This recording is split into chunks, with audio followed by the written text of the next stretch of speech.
Então, Éder, pelo que eu pude apurar até hoje mais cedo, conversando com pessoas do clube, né, o São Paulo está com 3 alvos, então, no mercado nesse momento. Seria esse ponta polivalente, né, então seria esse cara que joga nas duas, meio Michel Araújo, que a gente comentava, né, que pode jogar em todas as posições do meio, um zagueiro que não é uma prioridade, mas estão de olho, e um lateral direito. Seriam os alvos aí do São Paulo no mercado. Essa semana, o Crespo entregou uma lista também para a direção, com nomes, ideias e, enfim, sugestões que aí serão analisadas, farão um contato, e aí acho que na próxima semana a gente pode ter um avanço nesse sentido, porque aí vão começar a formalizar esses contatos, né? Formalizar oferta. Nesse momento foi feita uma oferta pelo Biel, né, do Sporting, de empréstimo que foi recusado. Eles querem a venda e dizem que o rival da Zona Leste vai pagar o que estão solicitando, né? Então seria venda direta.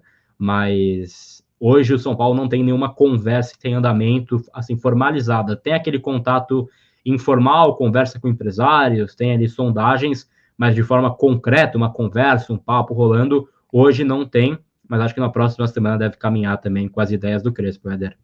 Boa. É bom a gente até explicar para todo mundo que não é que o São Paulo passou a procurar reforços porque o Crespo chegou ou passou a procurar reforços somente com a lista do Crespo.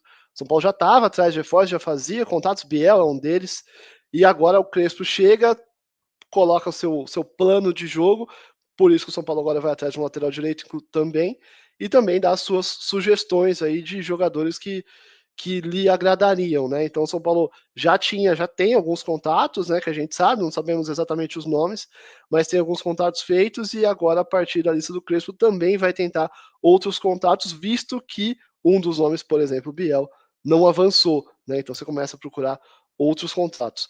Além da saída do. Fala para aí. E até, rapidinho, desculpa te interromper, mas até nesse sentido de não é porque o Crespo chegou ou sei lá o que aconteceu, o São Paulo, na situação financeira que ele se encontra, ele sempre está de olho nas oportunidades de mercado que aparecem, né? Não interessa o mês, dia, ano, que horas que é.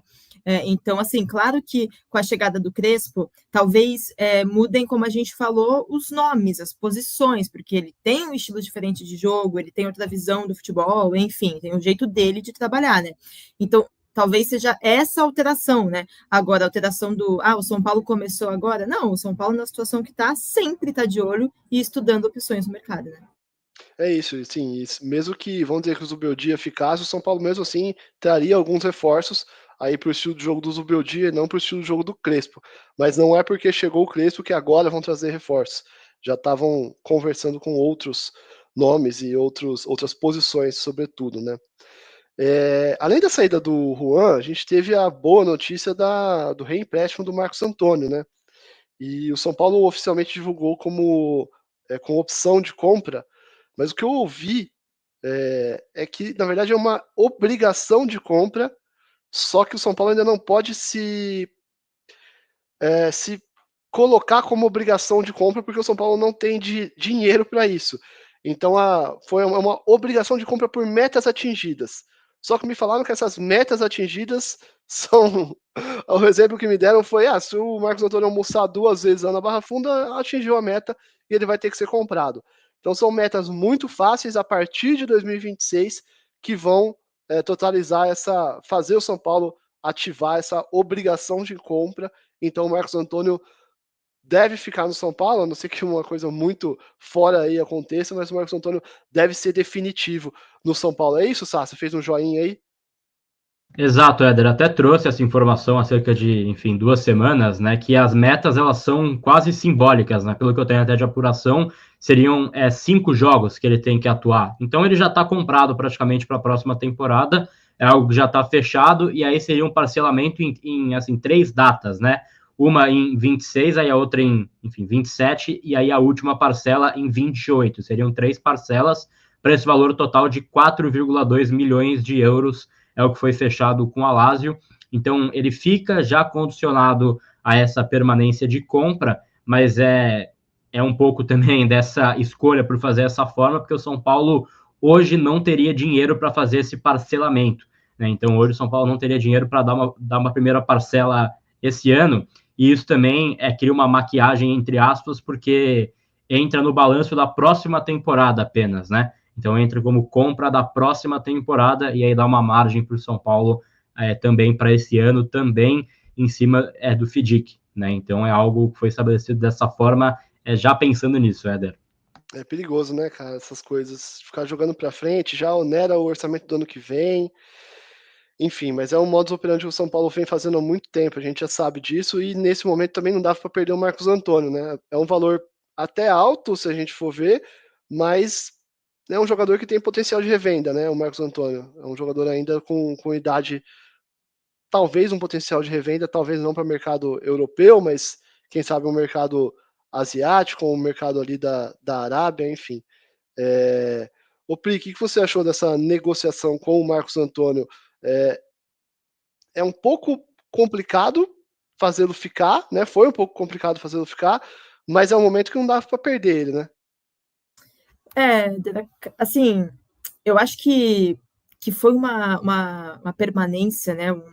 Um reempréstimo que foi se tornando mais necessário.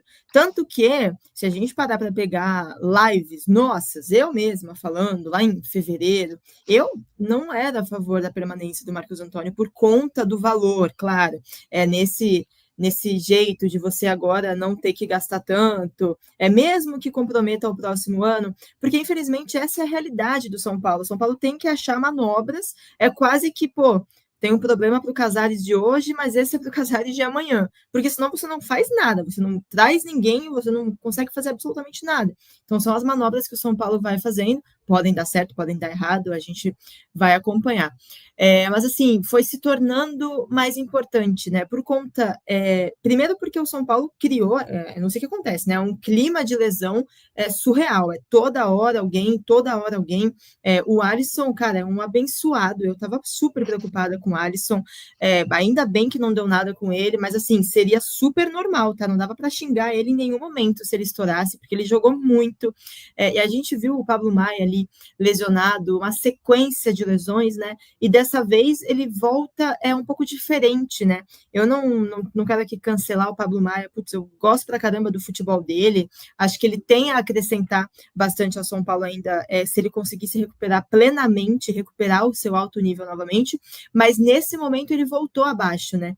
Então, além de você querer ter o Marcos Antônio no começo para ter como opção, já que o meio-campo no futebol aqui brasileiro é muito sobrecarregado, mas beleza, você queria uma opção, então de repente você abre mão. Aí você começou a entrar numa situação de necessidade quase, porque não estava mais encaixando muito bem, e o Marcos Antônio se tornou o titular ao lado do Alisson. E aí muda completamente o cenário. Eu, que era contra, de repente já comecei a achar que era importante dar um jeito dele ficar. Eu não aprovava jamais a compra de 20 e tantos milhões. Dessa maneira, não tinha como, não tinha o que fazer. Não sei, acha alguém da base, bota gente lá, mas não dava para comprar. Se deu para dar um jeito, que bom, e acho que foi muito isso. Começou a se tornar uma necessidade maior a cada dia que passou, porque o Pablo Maia voltou um pouco abaixo. E aí a gente até viu notícias hoje, não sei onde, acho que foi na Globo, enfim, não sei, falando que o Marcos Antônio e o Alisson devem ser a nova dupla, né, de fato fixa nesse esquema do Crespo, porque a gente ficou nessa dúvida, né, pausa, um mês, de repente o Pablo Maia se recupera, volta 100%, mas ao que tudo indica não é o plano para agora, é o Marcos Antônio mesmo. E aí nessa situação se torna de fato uma importância muito maior você conseguir fazer essa negociação dar certo, né, e deu. E aí, ano que vem, numa nova live aqui no UOL, a gente analisa se deu certo ou se foi um péssimo negócio.